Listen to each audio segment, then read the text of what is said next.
You're listening to Sweep the League.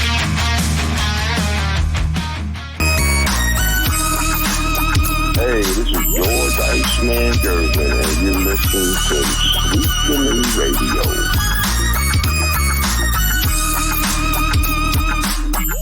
Welcome to what is normally Wacky Wednesday. We're actually calling it WNBA Wednesday because we've got a very special guest in the house that we're going to bring on here in just a second. Rudy Campos Jr. for Sweep the League coming to you live here from the Sweep the League studios. And it's going to be a fantastic night. We always talk about, the WNBA. We're bringing up past players from WNBA. We're going to have someone join us tonight that's going to help us kind of evolve into today's WNBA because I still have a lot that I've got to get, with WNBA today. Derek Gervin, obviously, keeps up with a lot more than I am right now, but I'm excited to have her on tonight. It's going to be Megan Price. She's going to be joining us here in just a little bit. We're going to talk some NBA for the Spurs as well. We're going to get Derek's info on some of the stuff that's going on because like we mentioned last night with Coach Gio, the Spurs, pretty much the roster's set. So can we kind of identify how many wins they're going to get? Vegas has them at 36. I still can't see that 36 win mark.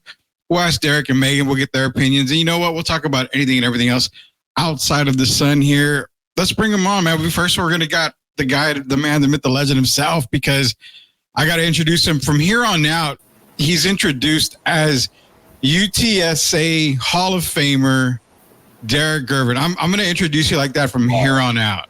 That's you got to get your flowers, man. You got to get your respect. Thank you very much, Rudy. You doing all right, man? Yeah, I'm doing better than all right now after an introduction like that.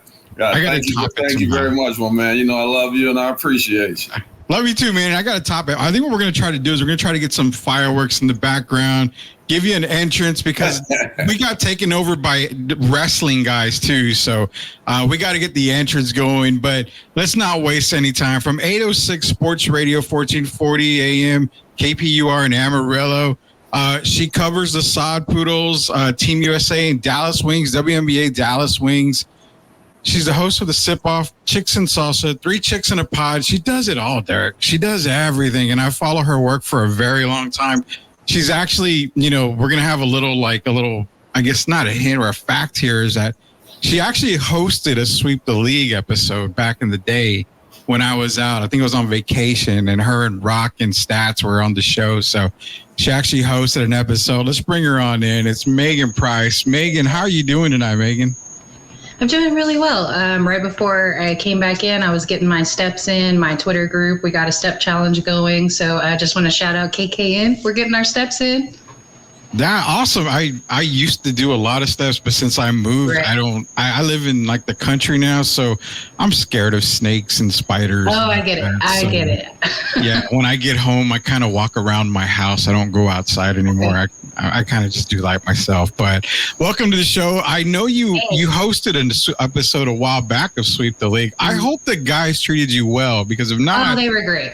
All right, yeah, I was going to say, I got some pink slips. I was definitely going to pass them out if they didn't treat you very well on Sweep the League. So a little bit of background, you do work for 806 Sports Radio, 1440 in Amarillo. You're covering the Sod Poodles, the Dallas Wings. You've done some Team USA coverage.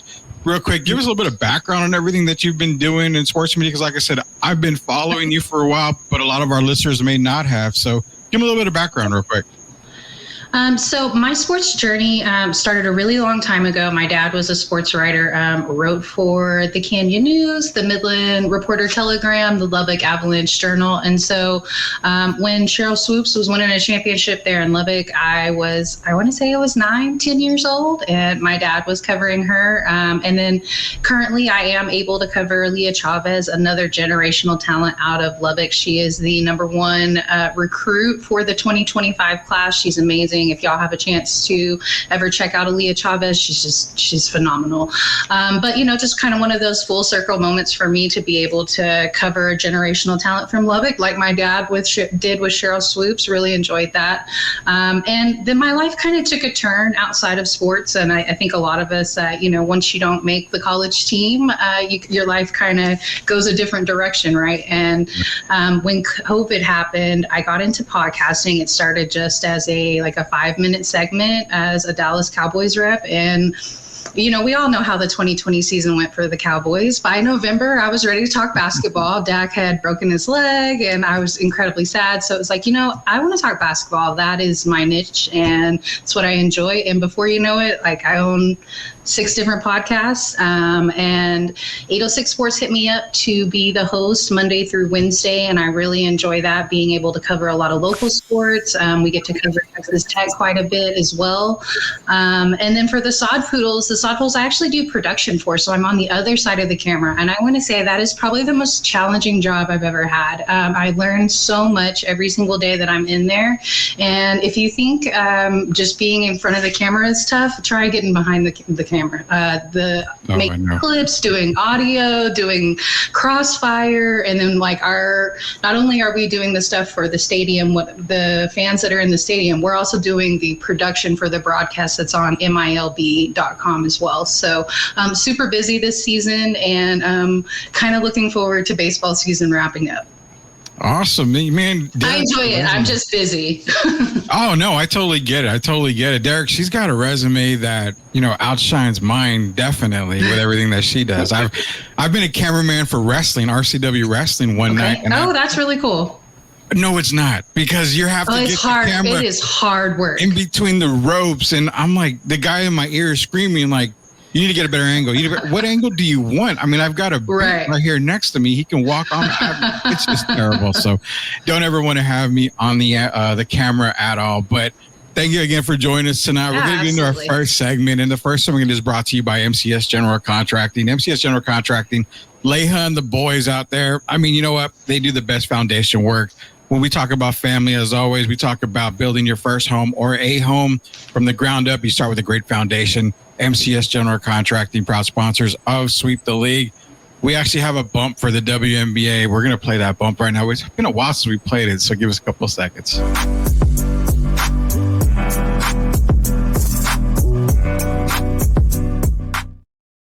So again, this segment brought to you by MCS General Contracting. We're talking to Megan Price and, of course, UTSA Hall of Famer Derek Gervin. I'm going to keep saying that all night until October comes and we're actually doing the induction. But Derek's been salivating to talk WNBA, and I'm glad I have you on tonight. Awesome. Yeah, not only we're going to get into some questions, I'm going to bring this up real quick. It's basically the WNBA. They secured monument, and that is, they secured that 2.24, and it's just going from where I think they said it was quadrupled to what they originally had to now worth $2.2 million. It's an 11-year deal. Some of the right is just massive. Megan, if you want to break this down for us a little bit, how it's going to work, because not only that, we're going to get into the reason why this is happening. You've seen the popularity. I mean, numbers going skyrocketing in attendance. Obviously, tons of people are tuning into the television to watch WNBA basketball. We knew this was coming. How monumental is this for the league itself?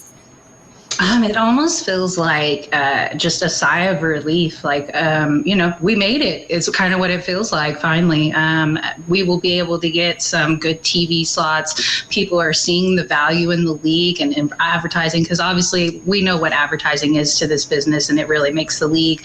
Being able to get good time slots. And then also this will help our scheduling problems as well. Many times we have games that are on at the exact same time instead of being able to stair step them or tier them in viewership. And a lot of times we've seen it in the past week. We've had 10 o'clock games in the morning. Now, some of those are some summer camp games, and that's something that I love that the ladies do. They've always been involved in social justice work and community projects. So always shout out the WNBA for that. And so a lot of those, that's what those games are, but some of those are, if you want a TV slot, you're going to get on whenever we give you a TV slot. So, and I see a comment there that hopefully better merch. Yeah, man, y'all hit up Fanatics. They drop the ball sometimes. And so I think the more that we put the pressure to them, the same way that pressure was put towards charter flights, that they will start doing better with that. Yeah, absolutely. And yeah, Chris Gonzalez, hopefully better merch. It's funny because I've tried shopping for Houston Comet jerseys, trying to get me a Cynthia Cooper jersey, maybe Cheryl Swoops jersey. I mean, it's hard to find, jerseys. And I know, for guys, it's kind of difficult, for guys. But, yeah, better merch now, definitely. And he's also Rudy and Gio. What's up? So Joseph Bernal, he says, yo, now does this count? LOL. Yeah, Joe, it does count the comment. So we're going to play the giveaway here in just a little bit, and you'll kind of make sense as to why Joseph's commenting if it counts. So we'll play that giveaway in just a little bit. We're going to give away an Amazon gift card on Monday, not to exclude the college football 25 giveaway this Friday, plus another giveaway that's announced. So before we get into all that, Derek, the $2.2 billion TV deal for the WNBA, massive, massive deal. This catapults the league to another level to where we're going to start seeing expansion for the WNBA. I mean, as a former, NBA player yourself, how big is this for the league at $2.2 billion, Derek? Well, for me, it's really big being a former NBA player and just being around the game all my life. I love to see the young ladies. As you know, Megan doesn't know, I used to play against Cynthia Cooper during the summers in San Antonio. So she's come down here. Her brother actually went to UTSA after me. So for me, this is big. The charter flights were big, but this is even bigger. Because now people are catching on. There are already some fans that were watching the WNBA. But as you know, with Caitlin coming out, and I got to give her credit, man. I mean, we're looking at a female Pistol Pete Maravich in my eyes. And she's had some, some rough times with the turnovers or whatever. But I tell you, watching her play, just like tonight, the game has grown. I'm not going to give her all the credit because these young ladies have been doing it for years and years, the Tarasis, et cetera. But, man, what she's done for the game, it's amazing. I'm happy that it's coming. And now I want to see one more thing happen. I want to see these salaries start to increase. And I think they've earned it. Yeah, salary. You have something on the salary increases you want to talk about, Megan? Well, I guess I'll just kind of shout out Dawn Staley, what she had to say at her ESPY speech, talking about she does the same job and gets paid less and wins more. So I think continue to talk about it the same way that, I said, continue to talk about Fanatics as well in the merchandise. A couple of years ago, we were talking about merchandise, and Asia said that the team store that was only open on Sundays. How do you expect them to be successful if you're only selling merchandise on Sundays? They don't have a team store in the Las Vegas airport. Every single town that you go to that has an NBA team, they have a team store in the airport. It's guaranteed. So something that they need to put there. But I think Vegas is kind of ahead of the curve when it comes to appreciating their WNBA team. We know that they quickly went under investigation whenever the Tourism Commission decided to give the ladies each $100,000 apiece. And, it's something that the WNBA has tried to do to figure out a way to get these ladies paid more outside of it affecting the salary cap, because as we know, it's a CBA. It's something that's voted on, and it's something that's in place for quite a while. So it's not something that you can say, oh, hey, they got a $2 billion pay TV contract, so the ladies got to immediately make more. Like it takes a little more time, and there is a CBA that's in place. But there will be a new CBA that is going to be voted on, I believe, in 2027. So it's coming soon. And obviously giving viewership credit to Caitlin, I think, is important, but also the hard work of these ladies before that, because like the Aces were selling out games and moving games to T-Mobile Arena last season before Caitlin was there. Now, does she deserve a ton of praise? Absolutely. Like you said, I mean, she is probably the female Pete. And I love that for her. But as far as pay gap, like it's coming. It'll take some time, but it's coming. And I just really appreciated what Dawn had to say at the ESPYs. And the ESPYs as a whole, I felt like was really focused on women's basketball this year. And that was much appreciated. And, they get criticized a lot, but I felt very protected because of what everybody was saying at the ESPYs. Yeah, real quick to break it down, there's three key facts on the $2.2 billion deal. It says the new deal is spanning the next 11 seasons will increase the value of the WNBA media rights from about $60 million per year to $200 million per year. So again, I mean, a massive $140 million per year jump towards the WNBA. The league's current media rights deal will expire after the 2025 season. And the NBA, which owns about 60% of the WNBA, negotiated the WNBA's new deal that was approved by the NBA Board of Governors. So again, the NBA stepping in, doing a lot of the negotiation for the WNBA. It's great to see, the NBA stepping in and helping the WNBA as much as possible because, they are attributing to the success of the WNBA, but majority of the majority of it goes to the women. I mean, right. You've seen the increase, and it started actually.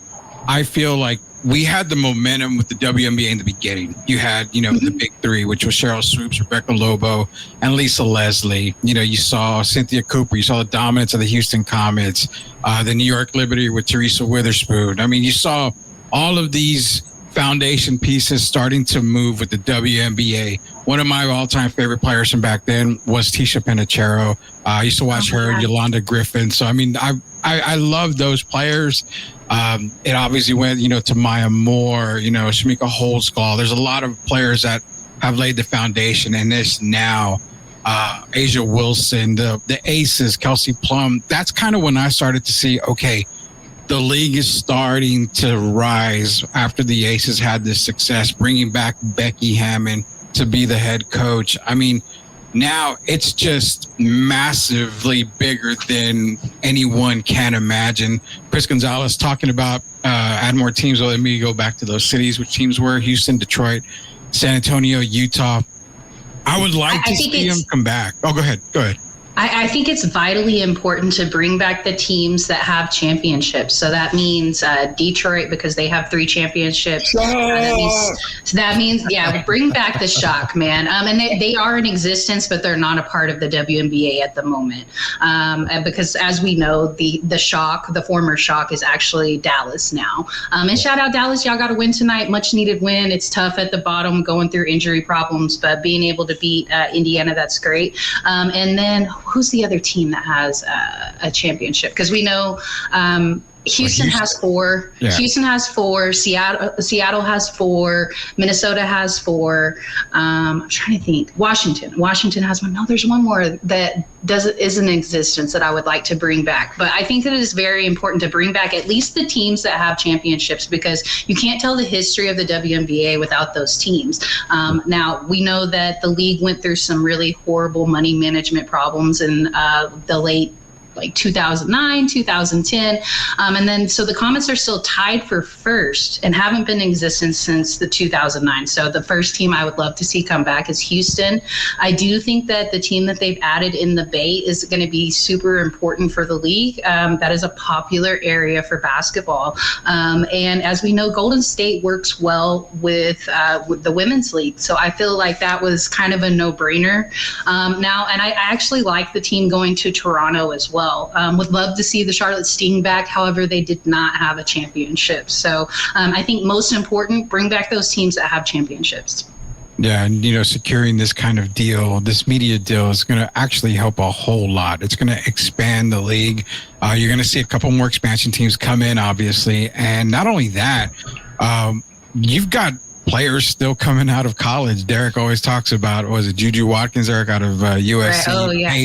Paige Buchers is supposed to be coming out next year. So you're seeing the explosion from this draft. It's going to continue for the next couple of years with, players coming in. So that's why I remember telling Derek and Gio, it's like, I feel like the torch is already being passed to this new generation, and it's going to be a great mixture. Players like Gianna Taurasi, they're probably at the twilight of their career. So then this new breed, the new WNBA players, are going to be coming out. And I think that's where the success goes even higher for the WNBA. When we get back, we're going to do more WNBA talk. We got to get into Derek's got 2 topics that we're going to talk about. One of them is Rookie of the Year. I see him posting everywhere. We talk about Rookie of the Year all the time with Derek on the WNBA. Also, the MVP talk, because Derek, I saw a post where you said Sabrina's got to start getting some love for WNBA MVP. I'm curious on that. So I want you to save that for when we come back for Rookie of the Year talk, WNBA talk. We are joined by Megan Price of 806 Sports Radio, 1440 AM in Amarillo, host of the Sip Off, Chicks and Salsa, 3 Chicks in a Pod. as well as, Hall of Famer Derek Irvin. I am not in the Hall of Fame just yet, Derek, but I'm working my way into something. You're on your way, my man. I'm on my way. I'm not even in the Hall of Fame in my own family yet. That's terrible. So that's really, really bad. Joanne, you hear your dad. Hopefully when we get back, I'm in some sort of Hall of Fame after this commercial break. MCS General Contracting, Special Leaf Tea. Also, La Cocina Taco Truck, all sponsors of Sweep the League. We'll be back.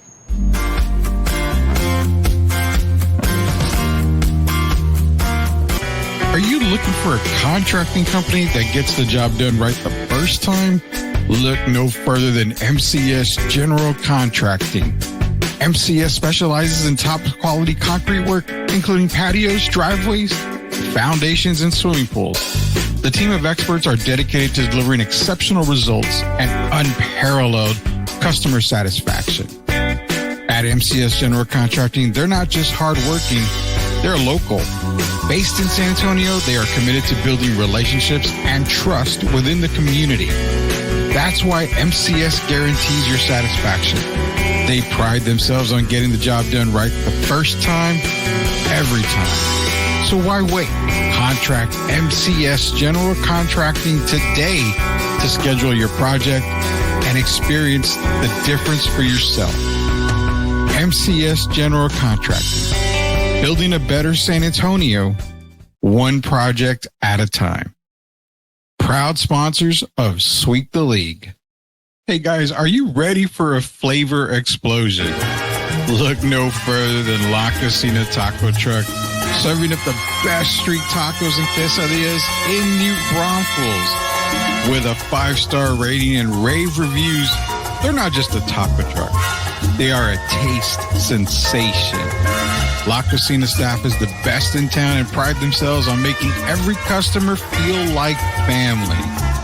Whether you're feeding a crowd or just satisfying your own cravings, they've got you covered because no order is too big or too small for them there. Louis and his staff are all about customer satisfaction and they love their community. Don't worry, San Antonio friends. They're just a short trip away to New Braunfels. So why wait? Come visit La Cocina Taco Truck today and taste the difference for yourself. That's La Cocina Taco Truck, where every bite is a fiesta. Proud sponsors of Sweep the League.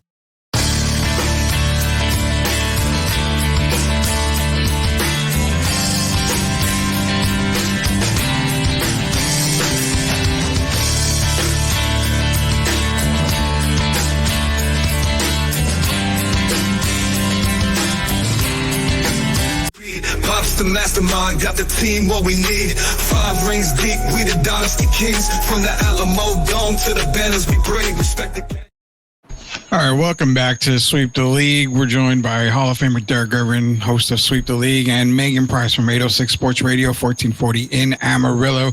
Shout out to SOTB, STL. Again, we are evolving here at Sweep the League. We've introduced STL, SOTB music videos and music out there. It's all custom music. So obviously for all y'all out there, you can find it on Apple Music. We have the Wemby song out. We have 2-0. We have a couple others that we're getting ready to release as well. So again, if you want STL music, head over to Apple Music or Spotify. Again, MCS General Contracting, Special Leaf Tea, and La Cocina Taco Truck. Shout out to another partner of ours. We do a lot of work. We're hand in hand with Jeff Garcia of Locked On Spurs as well. So shout out to everybody out there. Appreciate y'all. And just FYI for those y'all out in the chat out there listening, I didn't make the Hall of Fame yet. My daughter said I was 3 votes shy of making the Conference Hall of Fame. So I got to wait till next year, Derek. I didn't get the votes. Well, your mom, your wife. Yeah, your mom and your daughter. That's 3. Or if you need extra, here I am. Well, I needed 3, and Joanne didn't vote for me. She voted for my dad. So I'm gonna have to let him in. Yeah, my time's coming. Hopefully next time it'll come. Nonetheless, man, this next segment is brought to you by MCS General Contracting and La Cocina Taco Truck. La Cocina Taco Truck, serving up the best street tacos at quesadilla in New Braunfels, but hey, it's a short trip away from San Antonio and surrounding areas. Take that drive. Go see Louis and his staff at La Cocina Taco Truck. All sponsors of Sweep the League. Rookie of the year, Derek, this is your time to shine. This is where I take a step back and I say, you know what, Derek, this is you and this is Megan, Rookie of the Year talk, because I've not changed my stance. It's co-Rookie of the Year and I can't change it. I will not change it. I'll put it this way. It's 51% Caitlin, 49 Angel right now. It was 50-50, but I'm going 51 Caitlin, 49 Angel. But still, it's real co-Rookie of the Year for me. How is it looking for you right now? Well, for me, it's been up and down all season. Last week, I had actually moved Angel a little bit ahead, but that was last week. As of now, Caitlin is definitely, for me, the Rookie of the Year. And she's starting to get a little separation in my eyes. As you know, within the last 5, 6, 7 games, she's had double-figure assists multiple times. And I can understand when she's getting the 5.6 turnovers or whatever. So I had a problem, and I'll tell Megan, when she was averaging like 7 assists, me being a former player, 7 assists and 5.6 turnovers, I had a problem with that. But now you see, even like tonight, she had 19 assists. And she's continuing to get better. Her and Aaliyah Boston, the pick and roll is working so well. Alyssa Smith is doing great, and you know I'm excited about that because her dad is also a UTSA guy. And for me, Caitlin is separating herself, and she's done it, I'll say, within the last 7 to 8 days. So right now, for me, it will be clearly Caitlin. For me, and I'm actually the opposite, Rudy. I think I don't care who you pick, but pick one. Feels like a participation award when you say co-Rookie of the Year. I didn't like it in the NBA with Grant Hill and Jason Kidd. For me, it was Grant Hill. That's just my personal opinion on it. But I think it goes 2 ways. If you like defense, you're probably going to vote for Angel. If you love that fast pace and quick movement offense, you're going to vote Caitlin. And I think Caitlin has started to separate herself. I agree with that, Derek, that she has started to separate herself a little bit, but they both have liabilities. So Angel is a liability when it comes to shooting. We know that even when when she's in the lane, her layups look a little rough. She's coming from her hip. And I think whenever she has an off season, she has the right coach to get her to put in some work during the off season. Also, she has enough money to not have to go work overseas. And so I think that we're going to see a step forward for Angel, but we're also going to see a step forward for Caitlin as well. My opinion, I'm a preference on defense. I prefer 3-and-D type of players. And so Angel has to work on her shooting, but Caitlin's got to work on her defense too. So, and they both need a mid-range, to be honest, both of them. Or maybe not need, but it would add a lot of spice to their game. So, there's work to be done on both sides, and I like both, but I'm leaning towards defense, so I'm going to say Angel. Rudy, can I tell Megan why I've moved Caitlin ahead? Go for it, bro. Well, he knows I'm on Facebook a lot, Megan, and I've been hitting Caitlin all year about the defense. Man, when whoever she's guarding, when they throw it into the post, she completely turns her back on the person she's defending. Right. And to me, it made it look like she was trying to pad her rebounds because she was running in that paint. But I watched her the last week or so as the team has continued to gel. Even tonight, she's played a lot harder on defense. And as you see, some of her blocks and steals are not just coming from, say, happenstance. Someone taps the ball and she grabs it. She's actually trying to defend. She's putting in the effort now, and that's all I've been asking for all year. And I've seen her get better with that within the last 7 to 10 days, and that's why I mainly gave her the edge. I don't disagree with that. Steph, I mean, she's obviously, they compare her to Steph all the time, her shooting. But Steph is a guy that does play defense. He's not going to be an elite defender, and I don't expect Caitlin to be an elite defender either. But just seeing effort changes things for me. When you're getting subbed out on defensive plays, you're a liability. And so for her to at least give effort, I think that's great. So that's why she changed that Phoenix game. Yeah, you and I agree. When they took her out up 3 points at the end, ever since then, I think that, because to see her get taken out like that first, I know it was surprising to a lot of people. But me being a basketball person, you being a basketball person, it was strictly because of defense. They did not want to give up a 3-pointer, and they sat her down. I think that was a wake-up call for her. Agree. I will say that I think Angel's in a more preferable situation when it comes to coaching. She has a coach that, backs her no matter what. And I think that that's incredibly important.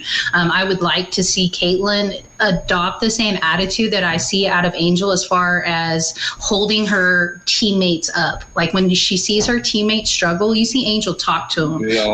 She's not negative. She's not throwing her hands up like, dang, what are you doing? No, you see Angel be very positive towards her teammates. And I would love to see Caitlin do that as well, because it's her team, it's her league. So, I want to see her be more positive towards her teammates. Coach Gio would be very proud of you, Megan, because you put me on the spot. I said you need to pick one person. Pick one. I don't care who you pick, but pick one. Oh, golly. Can I say Cameron Brink? Just to be different. I agree. I was leaning towards Cam before the injury as well. Before the injury, I actually loved Cameron Brink. And both of you had Cameron Brink at the beginning of the season?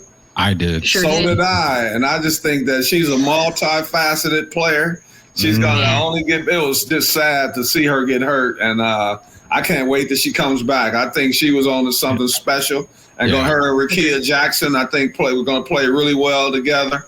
And, I had her as my favorite going into the season as well.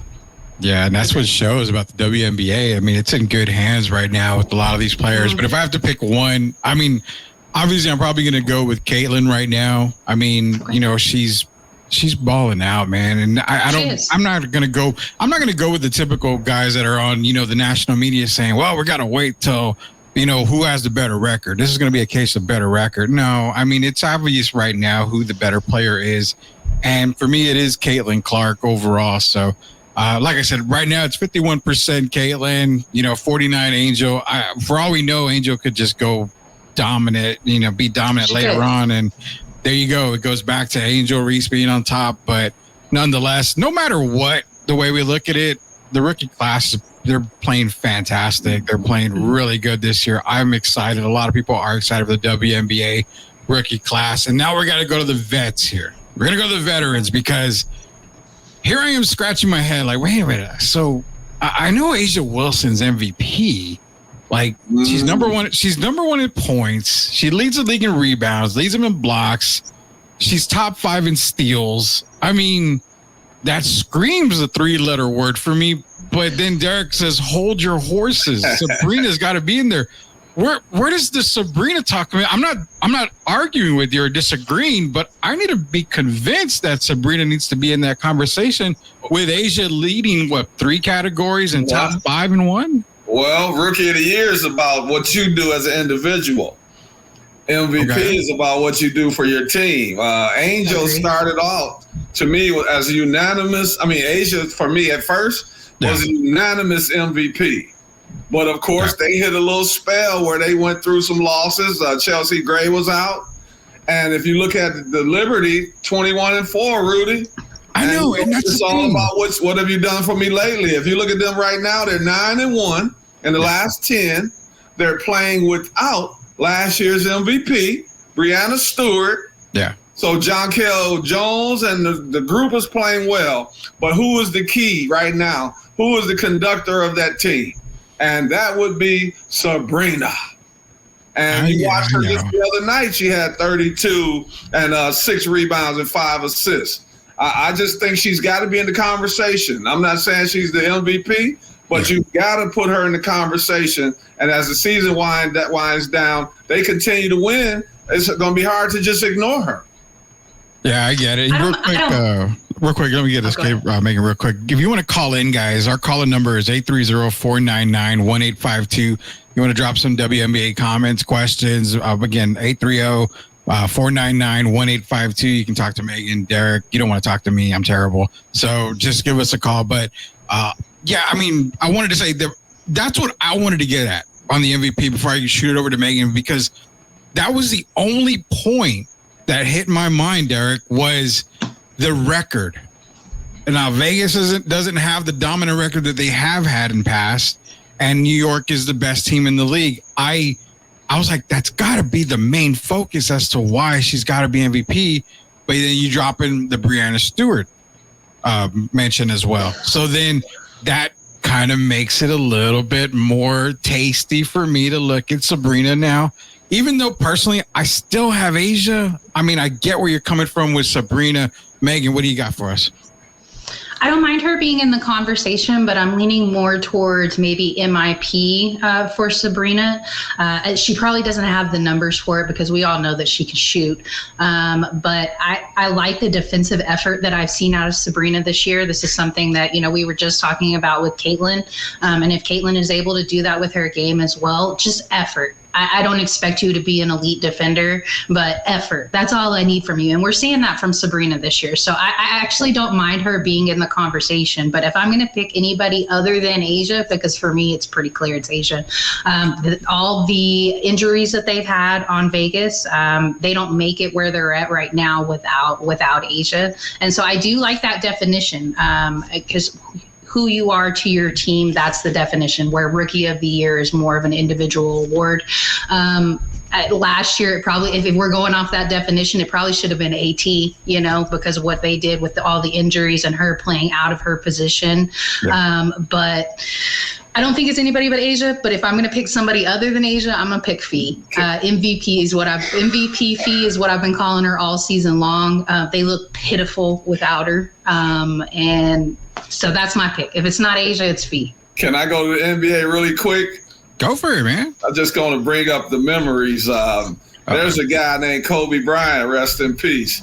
Yeah, was a fantastic player all his career, right? And then I'm gonna bring in the guy who beat him out twice for the MVP by the name of Steve Nash. Right. Yeah. At no point was Steve Nash a better player than Kobe, but it's what Steve brought to the table as far as setting the plate for Amari Stoudemire and all those guys. That's what I'm saying about Sabrina. If you look at Jonquel Jones, who I call a bruiser and enforcer and all that, Sabrina is keeping the team afloat. And she's doing it. They're continuing to ascend at the right time. And remember what I said. I didn't say I have her as the MVP. I said, but she has to be in the running with a Nafisha Collier, Alyssa Clark. There are 4 or 5 that are going to be in the running. Caitlin is going to be in there as well. So I cannot put those other ones in there and leave out the lady that has the best team currently in the entire league, and they're doing it without last season's MVP. I don't hate that. Yeah. I mean, like I said, I never thought I would disagree on this because I say there's got to be a reason behind it. And I had a feeling record was the main reason behind it. And again, like you said, when I saw it, like Sabrina and the MVP talk, what is he talking about? Like, I know I'm not looking at it wrong. That's why I was like, I got to ask him what's going on with that. And like always, you and Gio are just putting me in my place. I'm just the mouth of the South over here. So, I mean, I shoot from the hip sometimes. But nonetheless, I mean, I think it's going to probably Asia. I mean, unless the Liberty just run away with the best record in the league, you kind of have to give Sabrina that love. I mean, you're right. She's doing it right now. She's keeping the Liberty at the best record in the league right now. I'm not going to be mad about it if it happens. All I'm going to say is that I'm going to be happy with this entire season because from start to finish, it's going to be a great season regardless, man. I mean, I'm just excited about everything here.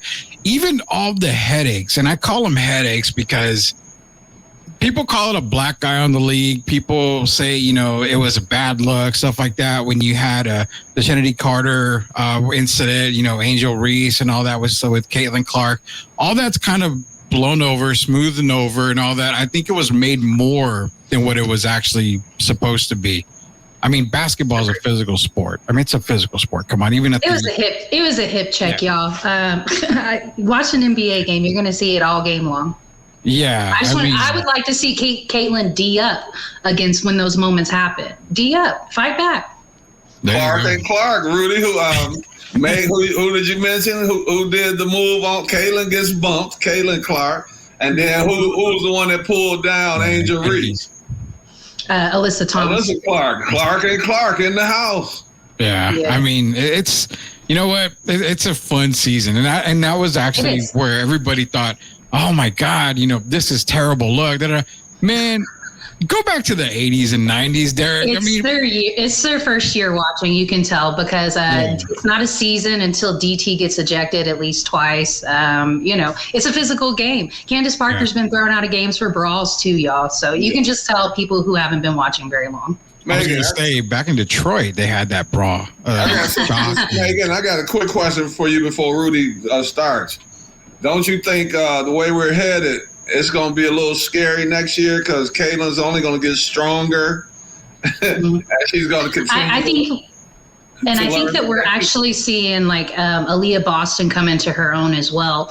I think Vic Schaefer really gave us the blueprint of when your point guard is either out or not confident in themselves in that moment.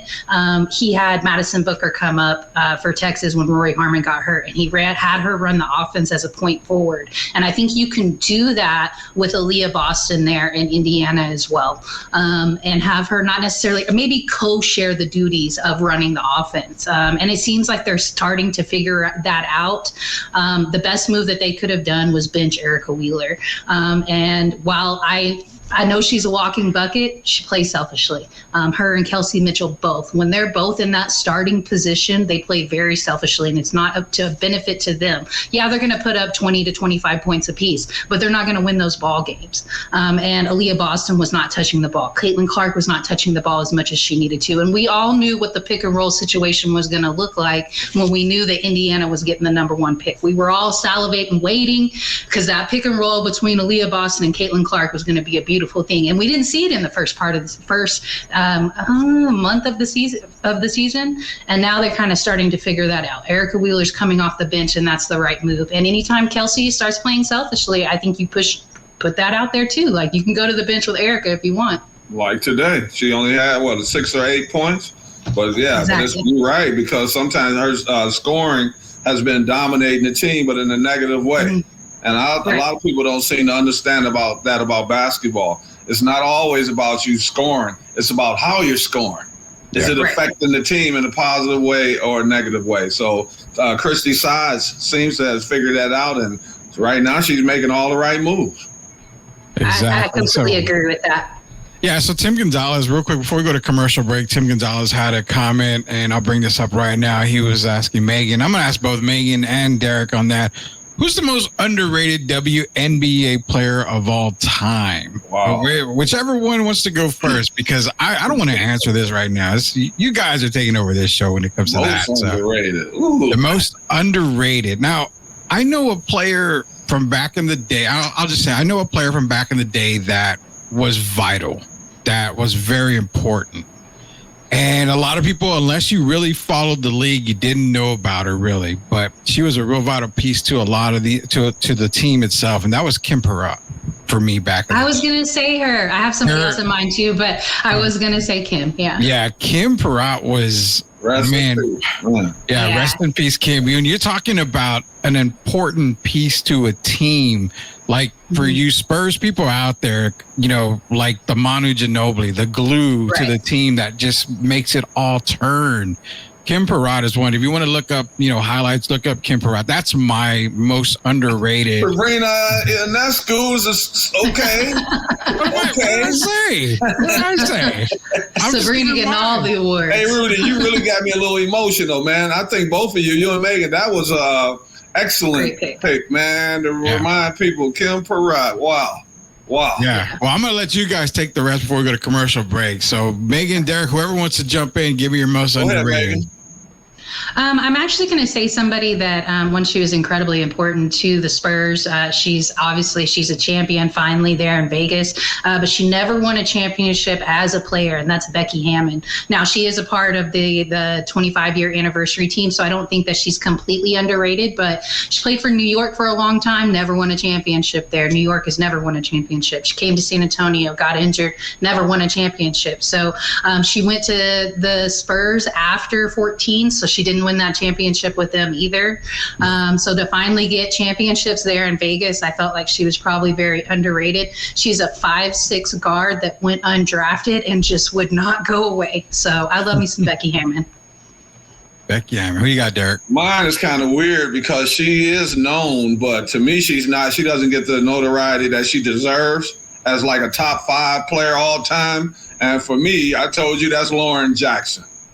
Oh, I love that. We don't hear them talking about Lauren today. I just think she was a phenomenal player at the top of the total poll. So whoever you put as the best, Lauren's right there with them. So for me, it'd be Lauren Jackson. And she's still playing. Like, we're about to see her play in the Olympics. I was really nervous with the BG injury because Lauren has been able to explore some different meds to help her with pain management. And I don't want to say she looks like the Lauren Jackson of old, but we needed some size. And if we weren't going to have BG, I was really concerned because, Lauren Jackson is there and still balling.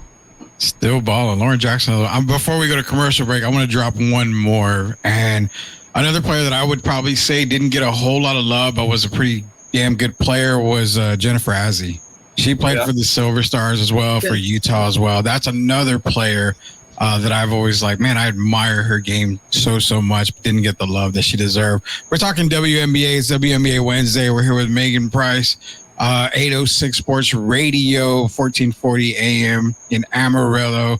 Again, host of the Sip Off, Chicks and Salsa, 3 Chicks in a Pod, and also UTSA Hall of Famer Derek Gervin. That's not going to get old, dude. That's not going to get old. I introduced that tonight. We started it tonight, and I'm going to keep saying that. And then you have little old me, Rudy Campos Jr. from Sweep the League. So till we come back, we'll talk more some WNBA when we get back. Maybe a little bit of Spurs talk. I want to get Derek's take on the Spurs basically finalizing their roster here. We'll get Megan's take as well. This is Sweep the League. We'll be back.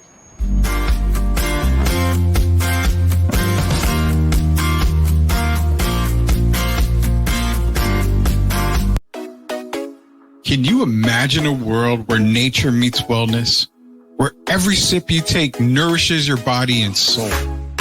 Introducing Special Leaf Tea, a line of 100% natural, ready-to-drink iced teas crafted to boost your immunity and energy.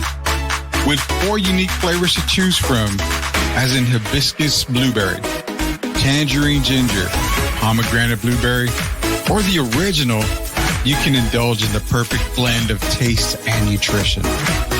Their teas are carefully crafted with 2 times the antioxidants and no added sugar. They're known to help with blood pressure, hypertension, type 2 diabetes, cholesterol, weight management, and even provide natural energy without caffeine.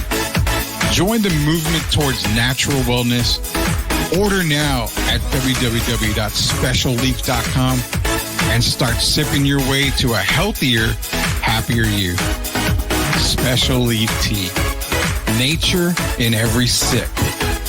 Proud sponsors of Sweep the League. Spurs fans, are you ready to stay ahead of the game of the San Antonio Spurs with the best coverage in the business? Tune in to Locked On Spurs, the daily podcast that brings you expert analysis, exclusive interviews, and all the latest news and updates for your silver and black. Join Jeff Garcia, the most informative and entertaining host in the game, as he breaks down all Spurs news and notes, interviews the biggest names, and keeps you locked into all things Spurs. From Monday to Friday, get ready to start your day with the best Spurs coverage in the business. Don't miss out on the expert opinions, the hot takes, and the can't miss guests. Make sure you're locked in with Locked On Spurs. Subscribe to their YouTube channel now and stay ahead of the game all season long. Locked On Spurs. It's the best Spurs coverage in the business. Don't miss out.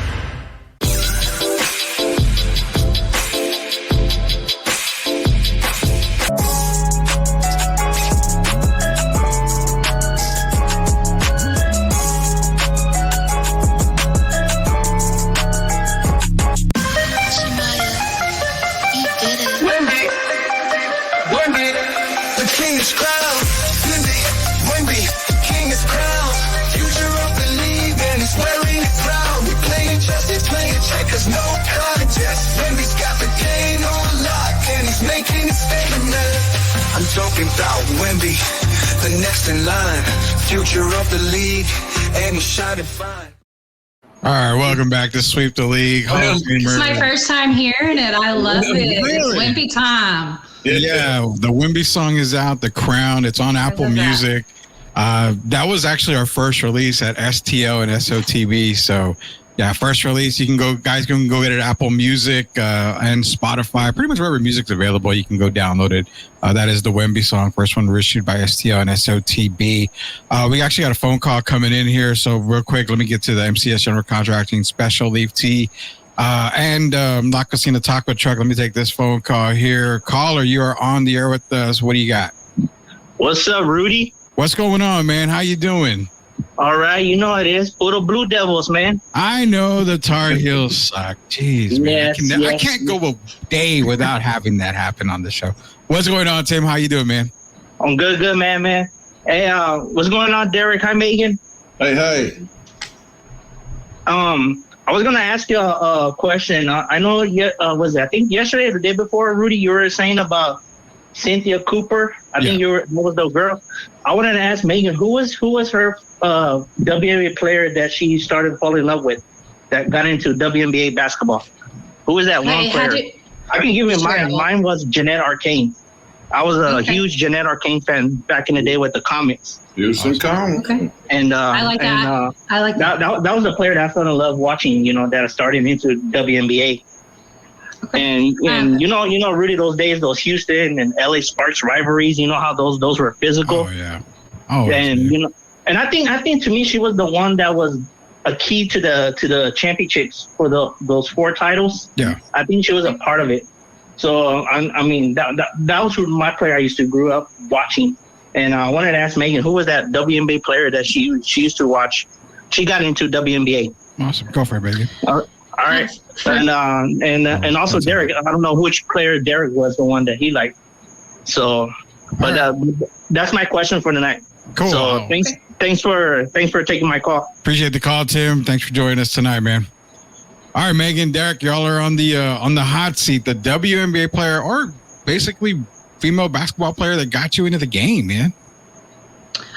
So I have 2 actually, because as we know, there was a little bit of a lull there in the quality of basketball there for a while. A lot of the teams got mismanaged money-wise, and just it seemed as a whole, women's basketball kind of hit a lull, even in the NCAA. So pre-Breonna Stewart in the WNBA league, I would say Cheryl Swoops. She's from Brownfield. I was living in Wolworth at the time, which is a little town right outside of Lubbock, as she won the championship there in Lubbock at Texas Tech, and then the 96 Olympics, obviously. Cheryl was it for me. She was the reason that we're even able to play professional ball as a young girl. So that was it. But then kind of getting back into basketball, it was Della Dawn. That's the best shooter we've ever seen until Caitlin gets to taking over the records, which she will. I'm sure she will. But Della Dawn is the only woman that's in the 50-40-90 club. And Washington, you will reap what you sow until you let her go and let her get to go out in her own way. Yeah, Elena Della Don, man. I am a massive Elena Della Don. Della Don, Lauren Jackson. Ooh, when I saw Elena play in college, the first person to come to mind was Kevin Durant. I mean, it's like, okay, I like that. You cannot tell me her game does not, is similar to Kevin Durant. I mean, that's the first person I thought of, like, holy cow. Can she shoot? She can score. She's just amazing type of player. And you're right. I see her on Instagram. I've actually written to her, and I'm trying to get her on the show because I want to ask her that one question. She's so nice. She's somebody that every time I talk to her, she remembers who I am. That's not something that you get a lot with media.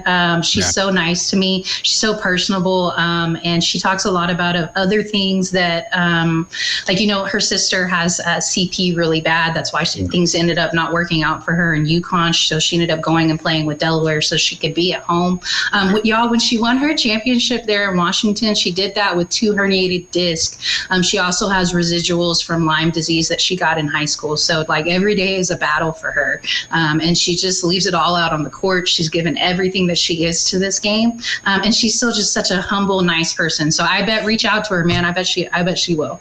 I want to, because I want to ask her, do you really want to come back to ball? I see all the fun you're having, being retired and all, because she's having a blast right now. Derek, female basketball players, man. Now you're probably going to drop, a lot of older players. I know that. I'm not going to drop a lot, but it's funny you say that because the woman that actually got me involved in watching women's basketball was a a girl, I'll say a young lady in high school in Detroit. And her goddaughter is playing right now with the LA Sparks, Rakia Jackson. Her godmother's name is Deborah Walker. And Deborah went to the school of the movie Eddie Murphy, Beverly Hills Cop. Yeah. They showed the Mumford jacket. That's where she went to school. But for the pros, it would be for me, and it's not even WNBA, it would be Nancy Lieberman at the time. Though now she's Nancy Lieberman Klein. At the time, I played with Nancy in the United States Basketball League. It was myself and Michael Ray Richardson.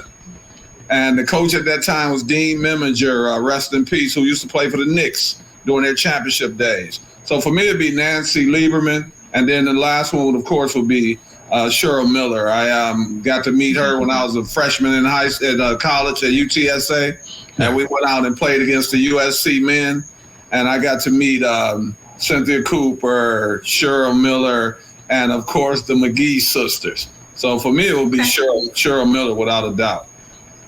Yeah, and I love the comment by Chris Gonzalez, Eric Gordon, because if y'all remember from Martin, the episode of Martin with Team USA on there, and he had Eric Gordon on there. I love that. Don Staley, Swoops. Yeah. Right.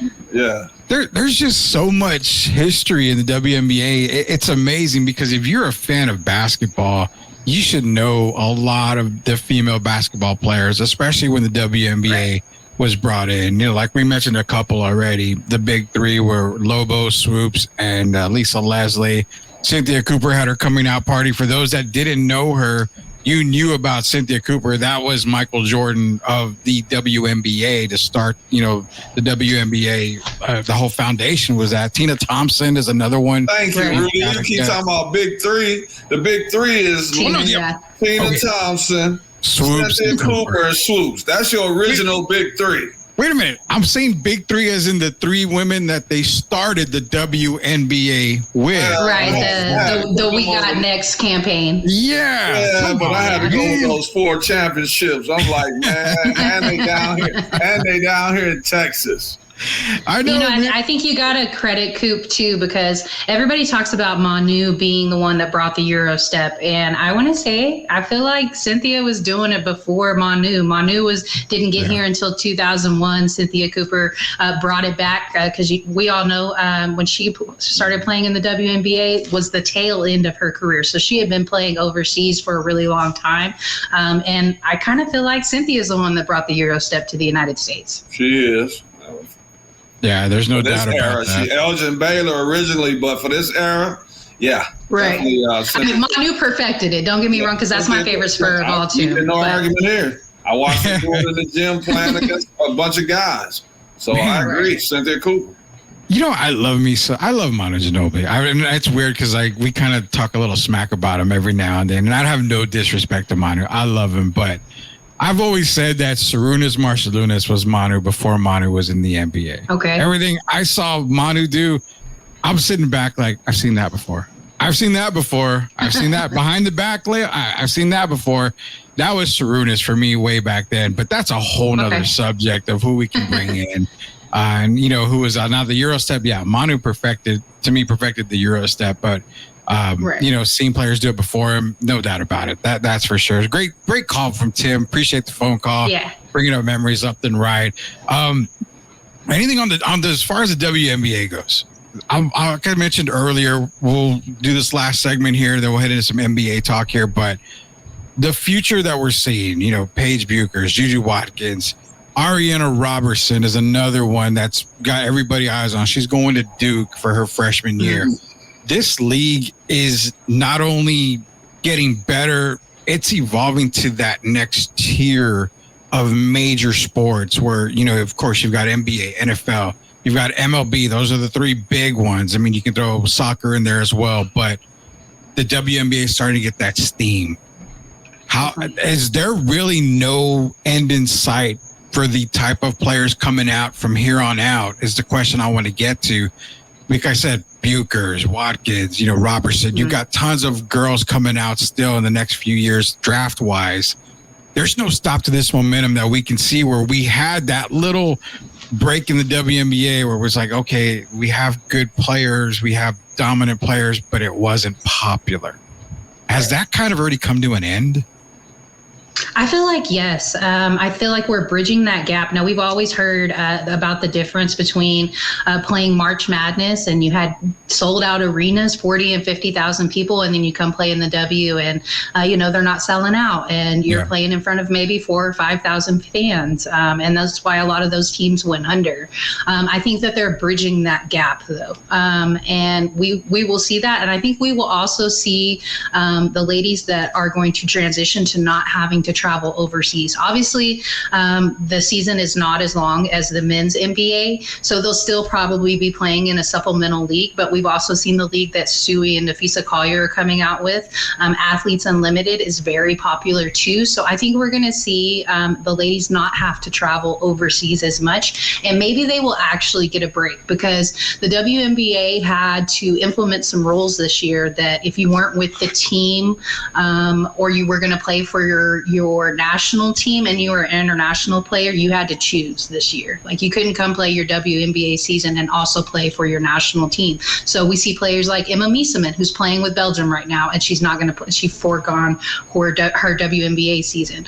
And then in the first week of the season, a lot of times we don't see players with their team because they're still overseas in Turkey and in Russia and all these other countries, because they're playing their finals in their Euro leagues. And so I think we're going to see that transitions a little bit and be more focused here in the United States. Perfect answer right there. That's exactly what I was hoping to hear, because I do want to see the continued success as a father to a little girl who's getting into basketball now, and I'm trying to coach her. Every day she's asking, look, I know you can coach, Dad, but I think Derek's a better coach. I'm like, well, I'm trying to get Derek to coach you. So just wink, wink, Derek. She doesn't want to listen to me, obviously. But, as a girl dad, I want to see her have every opportunity possible in sports, and trying to get her into, WNBA's. It's still a league that's going to be tough to get into. But to get the role models in, for WNBA and, showing her the ropes and all that stuff, I want to see continued success for WNBA basketball. So that's what I wanted to leave off on the WNBA. For those of y'all that are listening, we got 85 strong on the stream right now. Appreciate you joining us. Do the research. It's simple. Do the research. There's videos out there. We're talking Houston Comets. You're like, who was Tina? Who was Tina Thompson?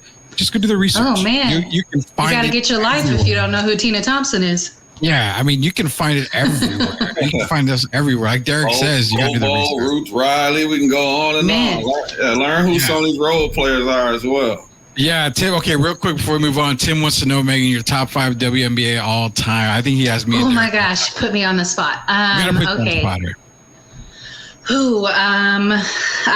got Cheryl up there. DT, of course. When I say Cheryl, I mean Swoops. She's my GOAT, just because, like I said, being from that same area, she really made it possible for the Pro League to even be fathomed. So Cheryl, DT, Sue, all time. This is so tough. I think you got to put Cynthia in there as well. Yeah. And then I'm going to throw one out there.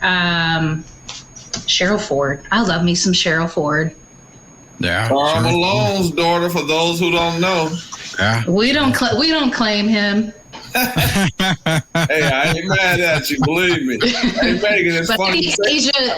I think Asia's on her way there, though. Like, she goes, if she hits a three-peat, I think she's in there. I'm glad you said what you said about Carl, because I played against him in college. I played against him in the NBA, and I played against him in the summer. And I'm not going to get into his personal stuff, but I promise you, I'm not a big fan.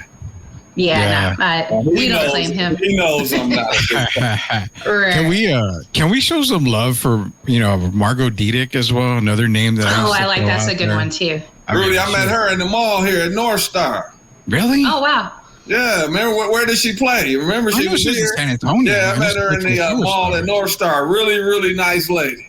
Yeah, I've met her one time at a game when we went to go watch the Silver Stars play. I met her, and that was funny because I was there to meet one person, and that was Tisha, and I got her autograph. I got a picture. This is back when we had the throwaway cameras for you kids that don't have, they have the cell phones and cameras. We didn't have that back then. My mom had to wind the camera and take the picture with the poof and all that stuff. So that shows you how long ago I've been around. But yeah, I mean, Margot Diedick, there's a lot of players out there that you. And I can't believe I didn't say this, but Candace has got to be in the top 5 too, probably. Yeah, Candace Parker. I mean, the only rookie of the year to get MVP. So I think you got to throw her in there somewhere too. Yeah, there's a ton of WNBA players, and there's a lot that we failed to mention. Maya Moore is probably another one Tamika Catchings is never mentioned first, but she's probably top 5, for a lot of people with Tamika Catchings. So, I mean, there's just tons. Do the research. You got to do the research. That's Megan, do you remember Ruthie Bolden Holyfield? Oh, yes. Yeah, I know Ruthie. Yeah, definitely. I was talking about shooting that ball. Yeah. Oh yeah, for a fact. And I saw a lot of pushback whenever Catch got her Hall of Fame because there were a lot of people that were saying her NBA comparable was Kobe, and I absolutely agree with that. And there was a lot of people that said that was a disrespect to Kobe. Go look at her accolades and tell me that there's not somebody that was that good on both ends of the court. It was Catch. Yeah, for sure. Ruthie Bolden Holyfield. We're going to get into some NBA talk real quick here. Quick Spurs news and notes. Get Derek and Megan's opinions on it real quick here.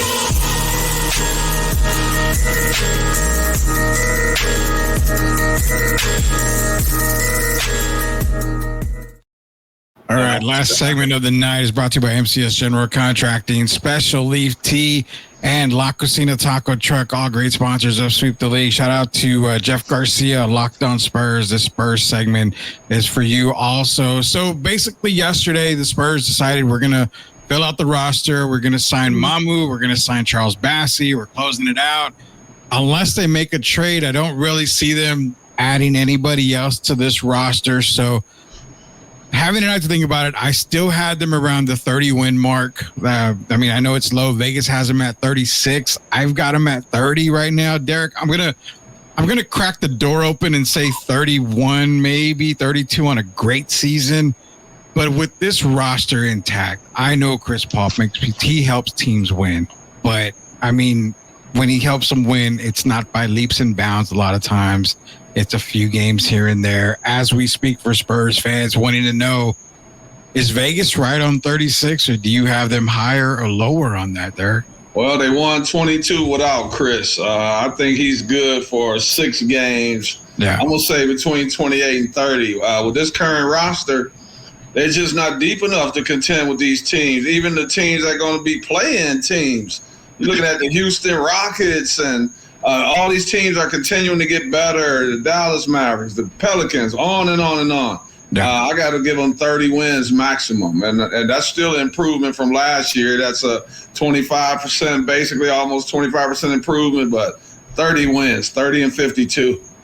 Yeah, I've got them at 30. And, I remember I texted Megan and be like, hey, the show tonight, this is what we can expect. And I brought up the Spurs, and she sent me the angry emoji, like, oh, my God, the Spurs. I got stuff to say about the Spurs. So, I do. Megan, what do you got on the Spurs? What is your take on the Spurs right now? Okay, and I was really, I didn't know what to say about the Chris Paul acquisition.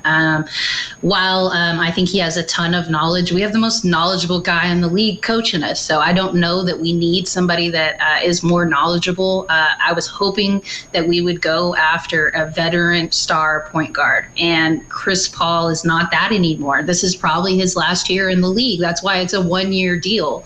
And after this year, if he doesn't retire, it's maybe 1 more year, and that's it. Like he's hit the cliff.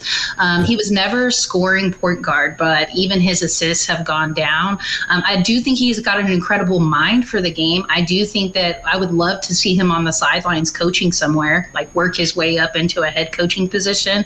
I think he's the only reason that Billy Donovan got a Coach of the Year nomination, because Billy Donovan is not a head coach in the NBA, in my opinion, or shouldn't be. And so so I think Chris Paul was absolutely the reason behind that there in OKC. I do think that Chris Paul can maybe give some knowledge to Trey Jones, but I still feel like Trey is probably your sixth man. I want to see us have a star point guard. And so I would have liked to have seen them. This is where my frustrations come in. When we don't sign free agents, we don't do it. And so I had no anticipations, but I had hoped that maybe DeJounte would come back.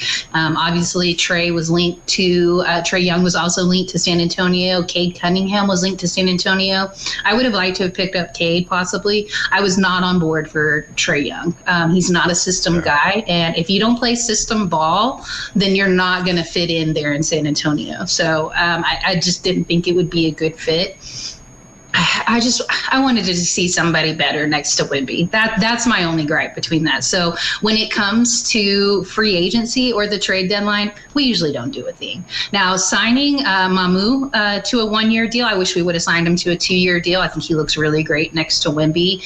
And if we were to do anything, and for me to be pleasantly surprised, that would be to move on from Keldon. As much as I like the guy, as much as I think he's a really nice person, he looks like a fish out of water a lot of times. We had him at the 4 there for a while, purely off of need. That was not him playing not well. That was just off of us needing him, but he's too small for the 4. So when we got him back to the 3, he still looked like a fish out of water. So he looks lost a lot of times. And I think that he still has a lot of value. So I would like for us to move on from him. There you go, man. Breaking it down and letting out her frustrations, Derek, as someone that follows the Spurs and covers them. So, I think the whole Trae Young thing, I was never a big fan of it. Honestly, even the DeJounte thing, I wasn't a real big fan of it. I've been saying for a while, 2025 and 2026, that's the season that this whole thing turns. The summer of 2025 is huge with all the free agents that are going to be other name free agents coming out. And then you've got the draft, the 2025 draft. So I'm going to let you in on a secret. Megan, if you haven't really listened to the show, Derek is screaming from the top of his lungs about a guy in 2025 that's going to probably make you happy to know that we've got a point guard on the way. Derek, you can say, I let you say it all the time because it's going to I'll say it again. De'Aaron Fox will be a San Antonio Spur in 2025-26. Yeah, helps on the way. That's all we can say is helps on the way. I sure hope so. We just never make splashes when it comes to free agency. Like so much so that is Chris Paul the biggest free agent that we've ever signed in the last year of his career? Is that the biggest free agent we've ever signed? Name-wise, yeah. I think LaMarcus has to be up there as a guy that was signed. Okay. I forget about him because his play in San Antonio. Well, you said name-wise, so LaMarcus is not in the same tier. That's what I said. Name-wise, I think it's Chris Paul, and we're getting him in his last year, and so that's the biggest Steven Jackson, did we get him through trade? Did we get him through free agency? I think it was, Steven Jackson, I think it was trade, if I'm not mistaken. And I think I can go this way. Yeah. This is what Gio gets pissed off every time I say it because he's like, oh, we never had, I said, wait a minute, hold on. Are we talking, we've never been able to sign anybody in their prime, or we have never been able to sign a name? Because Dominique Wilkins was a Spur. Tracy McGrady was a Spur. Now Chris Paul is a Spur. So that's what I'm saying. We're getting them at the end of their careers. Glenn Robinson was a Spur. So I get what he's saying. But as far as big name free agent, I like the Chris Paul move. But again, it's a 1-year deal. And I think it's great because he's looking at the fact of, okay, I'm here for a year. And 2 things can happen. He finishes the year. They maybe go get a De'Aaron Fox. He's like, you know what? This team has a good shot at winning. I can come back for another year. Or what it does is what I love the best is come trade deadline for this season. If you have a contender that needs that point guard to get you to the next level or to that championship level, because maybe your point guard went out or you're just in desperate need of one going into the playoffs, he's got the perfect contract at a 1-year deal at $11 million, which is going to fit everybody's cap. And it's Chris Paul. Who doesn't want Chris Paul going into the playoffs so the Spurs can actually get? Man, send us Darius Garland. I would have liked to have had Darius Garland too, or even, I was kind of on the fence about Donovan Mitchell, but the De'Aaron Fox, I love that. That's why they didn't take Darius Garland, Megan, because they know what's going to be happening next year. De'Aaron's in the house. Yeah, I hope so. I'm a huge fan of De'Aaron Fox. I knew that they had to split up Tyrese Halliburton and De'Aaron Fox because they're the both same level of player, and they were sharing minutes and sharing stats. So, I mean, you had to split it up. You had to pay somebody. And I think they're both probably in better positions. I don't know if De'Aaron wants to leave Sacramento, though. He loves San Antonio, man. Okay, I love hearing that. I'm hopeful. He loves San Antonio. I hope everybody. Well, I'm very hopeful now. I sure hope that's the case. And, you know, the DeMar DeRozan thing, you know, the trade to have DeMar there, and people don't really look at it. If you really pull back the curtain, it kind of hurts Sacramento on the De'Aaron Fox wave because you're going to have to probably play, you know, you still got Sabonis. You're going to have to pay DeRozan. Not only that, a key player in Keegan Murray is about to be coming up as well. So if they're going to have to lose somebody, and more than likely it's going to be Fox, even though they don't want to lose him, he's got ties to San Antonio. I mean, he loves the city of San Antonio. Megan doesn't know his wife is from I didn't know. Yeah, I didn't know. I love that. I love hearing that. Her dad used to coach at Texas Tech, an assistant coach. I know the dad, so I had already said, but I really believe that in my heart. That I say it's more, for me, it's 90-10 that he's going to be a Spur next year. Yeah, so you're hearing it first, like I say, on Sweep the League with Derek here. I mean, De'Aaron Fox definitely is the name that's been thrown around. Derek keeps, you know, saying it, repeating it, he's speaking it into fruition. So De'Aaron Fox, a Spur in 2025. Let's make it happen. That's what I say. I know for a fact that De'Aaron will make a difference. Now, I've tried trying out for the Spurs, and I get the same thing. They say, you know what, you're not even G League material. And I'm like, come on, man. I'm better than Bronny James, right? I got to be better than Bronny James at least. So, I'm not surprised. Look at Megan's face. What are the Lakers doing? I don't know. We might have to save that conversation for the next time we have Megan on. Right. But this is Sweep the League. You know, we've talked about WNBA is WNBA Wednesday. Got a little bit of Spurs talking for you guys out there. MCS General Contracting, Special Leaf Tea. La Cocina Taco Truck. And again, shout out to Jeff Garcia, Locked On Spurs. Appreciate everything that everybody does for us. Megan, appreciate you joining us tonight. I hope we continue this trend to get you on for more WNBA talk. And as well, you're a Cowboy. You cover the Cowboys. You follow them as well. We get into heated debates when it comes. I'm not a Cowboy fan. I'm unfortunately a Falcon fan. So I'm the only Falcon fan in Texas from what I understand. So that would be correct. Yeah, I'm pretty sure. And, you know, you don't have to remind me about any type of Super Bowl or anything. Apparently, we were in a couple. So you don't have to remind me about anything like that. You know, I know the Cowboys have rings and all that stuff. So I'm not going to worry about that. And then Derek's Detroit Lions are going to get their first ring this year. So I'm going to be left out. I'm going to be ringless. Of course, our producer shines Lions at the bottom because they just hate me here at Sweep the League, apparently. So don't feel bad. The Cowboys are setting us up for a tank. I'm telling you. That is very well likely. And you know what? When we get into NFL talk starting next week, we got to have you back on to talk some NFL as well. So appreciate you joining us tonight. It's Megan Price, 806 Sports Radio, 1440 AM in Amarillo.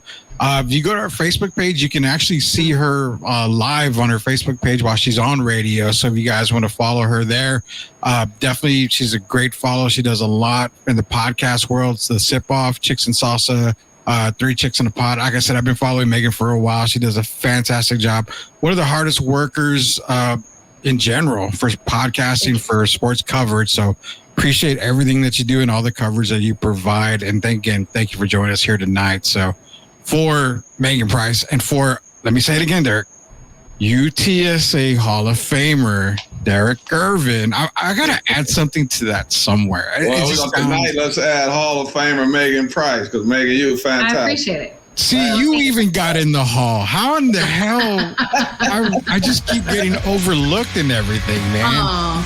It's okay. I'll make the hall. You in my hall, man. There we go. I made a Hall of Fame. So definitely made the Hall of Fame tonight. Again, thanks for everybody joining us. We were at 95 strong on the live stream tonight. Thank you everybody for joining us here. Hall of Fame, Megan Price, and Rudy. I get the bottom there. Appreciate that. We are all in the Hall of Fame as of tonight. Again, thanks for everybody for joining us tonight. This is Sweep the League. Until we sweep the league again tomorrow, we'll see you guys later, knuckleheads. Stay safe.